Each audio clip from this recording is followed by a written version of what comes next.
ये आपकी प्लेट में क्या है बाबा? मंगनी में बच गया था, मेरे तो मुंह में नवाला तक नहीं गया। तुम्हारी अम्मी ने सख्ती की बहुत। आपको क्या लगता है मैं इसकी इजाजत दे दूंगा, या फिर मैं अम्मी को नहीं बताऊंगा इस बारे में कुछ भी?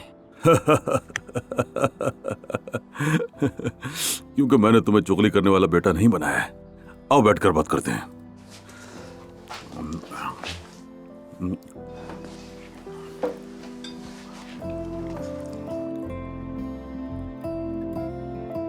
कल का दिन कितना खूबसूरत था।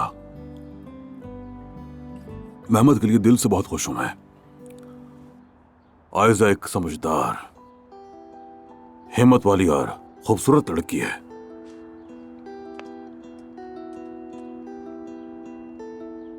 अब तुम्हारे लिए भी ऐसा ही दिन देखना चाहता हूं मैं। आयजा ही जैसी किसी और लड़की को हमारी बहू क्यों नहीं बना देते? इंशाल्लाह बाबा, जब वक्त आएगा। जब वक्त आएगा? कब आएगा आखिर वो वक्त?